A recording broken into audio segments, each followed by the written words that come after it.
अगर तुम्हारा मिशन नाकाम हो गया तो वो तुम्हें वहां नहीं मिलेगा। मिशन की नाकामी की सूरत में कोठी में शोर जरूर मचेगा और फायरिंग भी हो सकती है। इन आवाजों को सुनते ही रहीम वहां से वैगन लेकर भाग जाएगा। फिर अगर तुम लोग जिंदा बच गए तो तुम्हें खुद वहां से फरार होना होगा।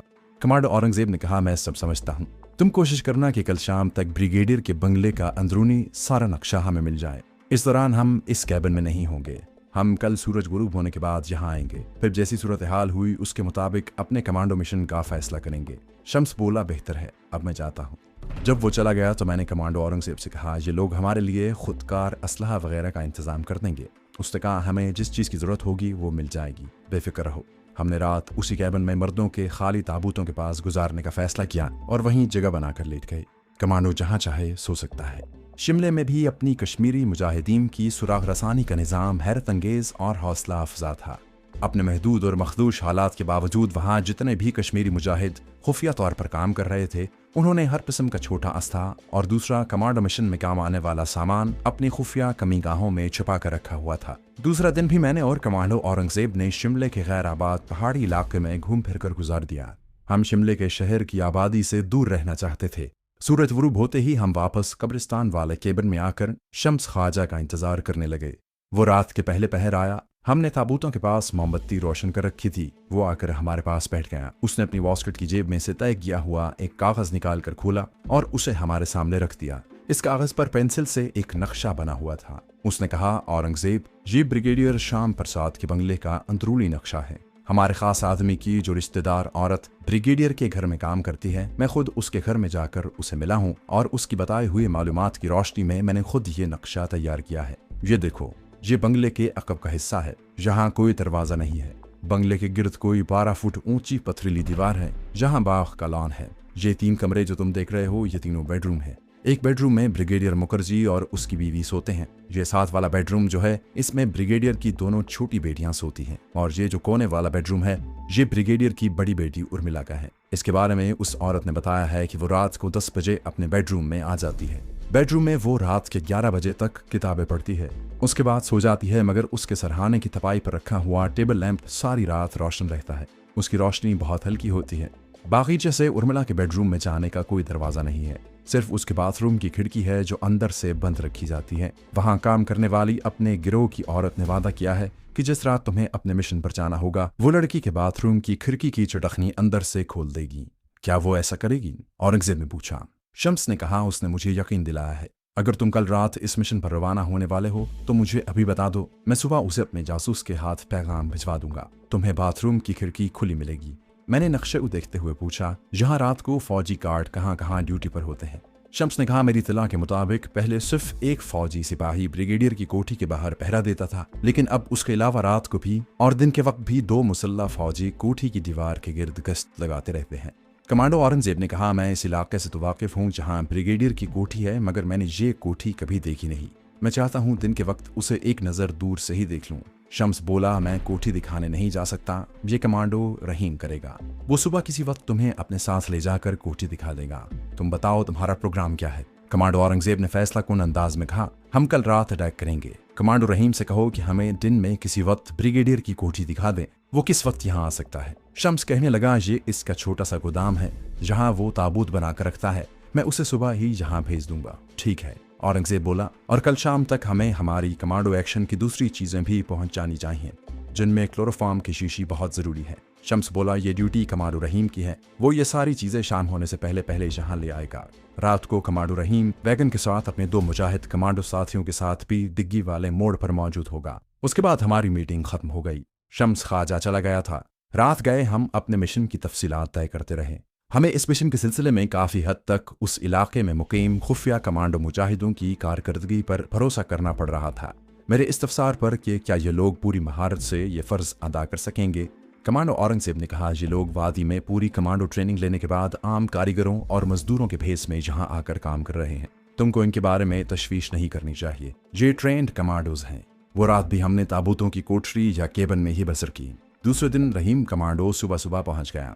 गठे हुए जिस्म का सुरहो सफ़ेद कश्मीरी नौजवान था। हमसे मुसाफा किया तो मैंने उसकी गिरफ्त की सख्ती से मालूम कर लिया कि सख्त जान है। वो अपने साथ लकड़ी का एक संदूक सर पर उठा कर लाया था। कहने लगा, सर, इसमें कमांडो मिशन के लिए जिस साजो सामान की ज़रूरत है मौजूद है। हमने बक्स को खोल कर देखा। उसमें काले रंग की 2 जर्सियां थी जिनके साथ ऊनी नकाब लगे हुए थे। ये नकाब मुंह पर चढ़ाने के बाद सिर्फ आंखों और नाक की जगह के सुराख ही नजर आते थे, बाकी सारा चेहरा स्याह नकाब में छुपा रहता था। 2 ऑटोमेटिक छोटी स्ट्रेन गन्नें थी, एक मैगजीन बेल्ट थी। स्ट्रेन गन्नों की नालियों पर साइलेंसर चढ़े हुए थे। 2 स्याह रंग के जॉगर शूज थे। 8 हैंड ग्रेनेड्स और एक साइलेंसर वाला पिस्तौल भी उनके साथ था। हमने स्ट्रेन गनों को चेक किया, पिस्तौल देखे। कमांडो औरंगजेब ने कहा, हमें हैंड ग्रेनेडों की जरूरत नहीं पड़ेगी। वैसे तो पिस्तौल भी काम नहीं आएंगे, सिर्फ स्ट्रेन गन ही काफी होगी, लेकिन इन्हें भी बेल्ट में लगा लेंगे, हो सकता है इनकी जरूरत पड़ जाए। फिर कमांडो औरंगजेब ने कमांडो रहीम से पूछा, कमांडो का जो असली निशान यानी ट्रेडमार्क होता है वो कहाँ है? कमांडो रहीम ने मुस्कुराते हुए बक्स में हाथ डालकर एक थैला निकालकर हमें दिया। उस थैले में 2 कमांडो चाकू थे। औरंगजेब ने हल्की सी मुस्कुराहट के साथ कमांडो चाकुओं को बारी बारी चूम कर कहा, इंशाल्लाह हम अपने मिशन में कामयाब होंगे। फिर उसने क्लोरोफॉर्म के बारे में पूछा। कमांडो रहीम ने अपनी जेब में से रुमाल में लिपटी हुई एक छोटी सी शीशी निकालकर कहा, सर इसमें इतना क्लोरोफॉर्म है कि इससे ब्रिगेडियर श्याम प्रसाद मुखर्जी के सारे खानदान को बेहोश करने के बाद भी बच जाएगा। कमांडो औरंगजेब ने शीशी को मोमबत्ती की रोशनी में करके गौर से देखा, फिर उसे नाक से थोड़ी दूर रखकर थोड़ा सा सूंघा और नाक सुकेड़ कर बोला, बिल्कुल सही है। मैंने कमांडो रहीम से कहा, दोस्त हम आज रात अपने मिशन पर रवाना होंगे। तुम्हें अपने 2 कमांडो साथियों के हमराह डिग्गी वाली सड़क के मोड़ पर वैगन लेकर हर हालत में मौजूद रहना है। कमांडो रहीम बोला, सर आप हमें वहां मौजूद पाएंगे, लेकिन अगर वहां कोई नाखुशगवार इमरजेंसी पैदा हो गई और फायरिंग होने लगी और शोर मच गया तो हम वहां से फरार हो जाएंगे। फिर आपको अपने तौर पर वहां से निकलना होगा। इसकी वजह यह नहीं कि हम आपको अकेला छोड़कर भाग जाएंगे, इसकी वजह यह है कि अगर खुदा न खास्ता आपके साथ फौज ने हमें भी पकड़ लिया तो वो हमारे चेहरे देख लेंगे और इस तरह शिमले के इलाके में मुकीम आज़ादी कश्मीर के मकसद के लिए खुफिया काम करने वाले सारे मुजाहिदीन को एकदम रूपोश होना पड़ेगा और इससे हमारे दूरस मकासद को शदीद खतरा पैदा हो जाएगा और सारा काम रुक जाएगा। क्या आप इसके लिए तैयार हैं? कमांडो औरंगजेब ने कहा, तुम्हें सिर्फ फायरिंग की आवाज पर वहां नहीं जाना होगा। हाँ, अगर शोर मच जाता है और ब्रिगेडियर की बंगले की तरफ से तुम्हें फौजी अस्तहे और मशीन गन्नों की फायरिंग सुनाई देती है तो तुम बेशक चले जाना, हम अपना बचाव करना जानते हैं। ओके सर, इस बक्स को मैं कोने में रख देता हूँ। अब आप दोनों में से कोई एक मेरे साथ चले ताकि मैं ब्रिगेडियर श्याम प्रसाद की कोठी दिखा दूं। कोठी के गिर्द दिन रात 2 फौजी गश्त लगाकर पहरे पर मौजूद रहते हैं। आपको कोठी दूर से देखनी होगी। कमांडो औरंगजेब ने कहा, ठीक है मैं तुम्हारे साथ चलता हूँ। फिर उसने मेरी तरफ मुतवज्जह होकर कहा, तुम यहीं ठहरोगे? मैंने कहा, no problem. Commando Aurangzeb commando Rahim के साथ चला गया। मैंने कोठरी का दरवाजा बंद करके अंदर से चटखनी चढ़ा दी। लकड़ी के खाली ताबूत पर बैठ गए। मोमबत्ती फर्श पर रखे पत्थर पर जल रही थी। अभी दिन के 8 भी नहीं बजे थे। बाहर धुंध फैली हुई थी और आसमान पर बादल छाए हुए थे। हो सकता था कि रात को बारिश शुरू हो जाए। बारिश हमारे कमांडो मिशन का रास्ता नहीं रोक सकती थी, बल्कि सर्दियों की बारिश कमांडो एक्शन के लिए मुफीद होती है। सर्दी और बारिश की वजह से रास्ता आमतौर पर साफ मिलता है और जहां भी मुमकिन था कि अगर रात को बारिश होने लगी तो इंडियन फौजी जो रात को ब्रिगेडियर की कोठी की दीवार के गिर्द चल फिर कर पहरे पर होते हैं, किसी जगह बारिश से बचने के लिए बैठ जाएं। इनकी ये मजबूरी हमारे हक में फायदेमंद साबित हो सकती थी। मैंने कोने में जाकर लकड़ी के बक्स को खोला और एक बार फिर स्ट्रेन गन्नों को चेक किया। ये फौजी स्ट्रेन गन्नें थी जो हमारे कश्मीरी मुजाहिदों ने किसी भारतीय फौजी कन्वॉय पर कामयाब अटैक करने के बाद उनसे छीनी थी। पिस्तौल भी जदीद किस्म के थे। मैंने उन्हें मोमबत्ती की रोशनी में लाकर गौर से देखा। उन पर दस्ते के पास 2 हर्फ इसराइली जबान में लिखे हुए थे। ये वो असलहा था जो मुसलमानों का अव्वल दुश्मन इसराइल भारत को कश्मीर में मुजाहिदों की आज़ादी की तहरीक को कुचलने की खातिर सप्लाई कर रहा था। ये पिस्तौल भी मिलिट्री के थे और इंडियन फौजियों से छीने हुए थे। मैंने मैगजीन की बेल्ट्स भी चेक की। ये काफ़ी असलहा था। अगरचे मेरे ख्याल के मुताबिक हमें इसकी ज़रूरत नहीं पड़ने वाली थी। हमारे लिए ये काफ़ी था। कमांडो के पास उसका चाकू हो और वो पूरी तरह तरबियत याफ्ता हो तो वो मुआफिक हालात में पूरी पलटन का उस एक चाकू से सफाया कर सकता है। मैंने बक्स बंद किया और ताबूत के ऊपर लेटकर औरंगजेब का इंतजार करने लगा। कुछ देर के बाद बाहर छोटे पत्थरों पर किसी की कदमों की आवाज़ सुनाई दी। मैं जल्दी से उठकर दरवाजे के पास गया। दुर्ज में से देखा औरंगजेब अकेला चला रहा था। मैंने दरवाजा खोल दिया। वो अंदर आकर बोला, कोठी की सारी लोकेशन देखा आया हूँ। कोठी के इर्द गिर्द ऊंची दीवार है, 11-12 फुट होगी। दूर से देखी है ये दीवार प्रॉब्लम बन सकती है, मगर इसका भी इंतजाम कर लिया गया है। उसने जैकेट की जेब में से नायलॉन की बारीक मगर बड़ी मजबूत रस्सी निकाल कर मुझे दिखाई। मैंने उसे खींच कर देखा, बहुत मजबूत थी। उसमें 2-2 फुट के फासले पर गांठें लगी थी। कहने लगा, हम दीवार में रात को कील नहीं ठोक सकते, इससे आवाज पैदा होगी, गार्ड चौकन्नी हो जाएगी। इस रस्सी के जरिए हम दीवार फांद लेंगे। मैंने पूछा, कोठी के अकबी दीवार से उर्मिला के बेडरूम का गुस्लखाना कितनी दूर होगा? औरंगजेब बैठ गया और रस्सी को जोड़कर तह करने लगा। बोला, एक कनाल का आधा कर लो, ये कोई मसला नहीं होगा। एक बार हम कोठी के अंदर कूद गए तो फिर चाहे जितना फासला हो हम टारगेट पर पहुंच जाएंगे। मैंने कहा, हमें बेहोश लड़की को भी वापसी पर दीवार के ऊपर से दूसरी तरफ लाना होगा। सब हो जाएगा, बस तुम तैयार हो जाओ। आज रात हम अटैक करेंगे। हमारी यही कोशिश होगी कि हमारा मिशन कामयाब हो, आगे अल्लाह मालिक है। दोपहर के वक्त कमांडो रहीम हमारे लिए कुछ रोटियां और भुना हुआ गोश्त लेकर आया। उसने बताया कि कब्रिस्तान वाले तहखाने में चारपाई डालकर लड़की के लिए सोने का सारा इंतजाम कर दिया गया है। औरंगजेब बोला, अगर उसे नींद आ गई तो? कमांडो औरंगजेब ने वैगन के बारे में पूछा। वैगन के इंजन को अच्छी तरह चेक कर लेना, उसे सेल्फ स्टार्ट होना चाहिए। अगर एन मौके पर वो स्टार्ट ना हुई तो हम फंस जाएंगे। कमांडो रहीम ने कहा, सर मेरे दोनों कमांडो साथी सुबह से वैगन की सफाई में लगे हुए हैं। आपको ब्रिगेडियर मुखर्जी के बंगले से जो पहाड़ी उतराई डिग्गी वाली रास्ते पर आती है उसका रास्ता मालूम है? हाँ मालूम है। कुछ देर बैठने के बाद कमांडो रहीम ये कहकर चला गया कि वो रात 10 बजे के बाद ही वैगन समेत डिग्गी वाले मोड़ के दरख्तों में पहुंच जाएगा। हमने थोड़ा बहुत खाना खाया और कमांडो बक्स खोलकर असलहा निकाला और उसकी सफाई में लग गए। दोपहर के 3 बज रहे थे। कमांडो औरंगजेब ने मुझे कहा, तुम थोड़ी देर के लिए सो जाओ, हमें कम से कम 2-2 घंटे आराम करना चाहिए। मैं एक ताबूत के ऊपर लेटकर सो गया। ठीक 2 घंटे के बाद उसने मुझे जगा दिया और खुद वहीं लेटकर सो गया। 2 घंटे बाद मैंने उसे जगा दिया। हम थोड़ी देर के लिए ताबूतों वाली कोठरी से बाहर निकल आए। रात का पहला पहर शुरू हो गया था। दरख्तों पर अंधेरा छा रहा था, आसमान पर बादल झुके हुए थे। हम अखरोट के एक बहुत बड़े दरख्त के पीछे खड़े थे। कमांडो औरंगजेब कहने लगा, सर्दी बढ़ गई है, अगर रात को बारिश होने लगे तो हमें टारगेट मारने में आसानी होगी।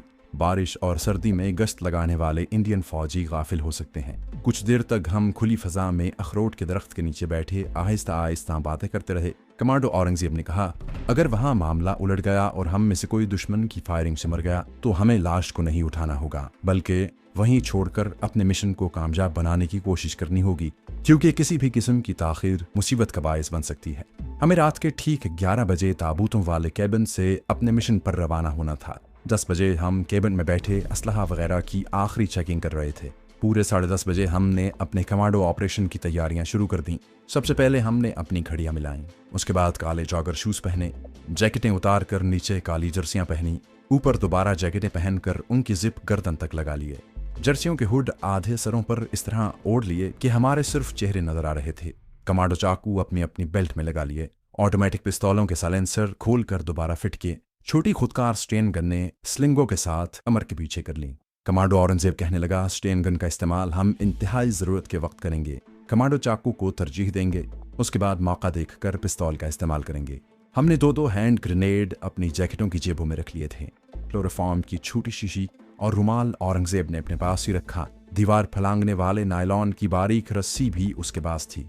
जब हम पूरी तरह कमांडो बन गए तो औरंगजेब ने मोमबत्ती की रोशनी में अपनी कलाई की घड़ी देखकर मुझसे कहा, अपनी घड़ी का वक्त बोलो। मैंने अपनी घड़ी देखकर कहा, 10:20 हुए हैं। उसने कहा, चेक, ठीक है। वो दरवाजे के पास गया। उसने चटखनी हटाकर दरवाजे को खोला और बाहर झांक कर देखा। पिस्तौल उसने दोनों हाथों में थाम रखा था और दोनों हाथ ऊपर को उठाए हुए थे। वो गर्दन दरवाजे से बाहर निकाले देख रहा था और कुछ सुनने की कोशिश कर रहा था। फिर मेरी तरफ देखकर बोला, ओके, बक्स कोने में छुपा दो और मोमबत्ती बुझा कर आ जाओ। मैंने कमांडो के सामान वाला बक्स कोने में ले जाकर रख दिया। वो बिल्कुल खाली था। मोमबत्ती फूंक मारकर बुझाए तो कोठरी में अंधेरा छा गया। अंधेरा छाते ही दरवाजे के बाहर अबर आलूद रात की फीकी फीकी धुंधली सी रोशनी में मुझे कमांडो औरंगजेब दरवाजे के पास खड़ा नजर आया। मैंने भी ऑटोमेटिक पिस्तौल अपने दोनों हाथों में इस तरह मजबूती से पकड़ रखा था जैसे बाहर दुश्मन घात लगाए बैठा हो और हमें उसके दरमियान से छुप कर गुजरना हो। कमांडो एक्शन जब शुरू होता है तो एक तरबियत याफ्ता कमांडो यही समझता है कि उसे दुश्मनों के दरमियान इस तरह गुजरना है कि किसी को कानो कान खबर ना हो। बाहर आते ही औरंगजेब ने दरवाजा बंद करके ताला लगा दिया। सरगोशी में बोला, मेरे पीछे पीछे आओ। हमने पिस्तौल जैकेट की जेब में डाल लिए थे। केबिन से निकलते ही औरंगजेब पीछे नशेब की उतराई उतरने लगा। मैं उसके पीछे था। नशेब खत्म होने के साथ ही हम दूसरी तरफ वाली चढ़ाई चढ़कर दरख्तों में से गुजरने लगे। मैंने पीछे गर्दन घुमाकर देखा। पीछे पहाड़ियों के ऊपर और नशेब में शिमले की इमारतों की रोशनियां झिलमिला रही थी। हम दरख्तों में काफी दूर तक इधर उधर दौड़ते चले गए। औरंगजेब शॉर्टकट रास्ते से ब्रिगेडियर श्याम प्रसाद की कोठी की तरफ जा रहा था।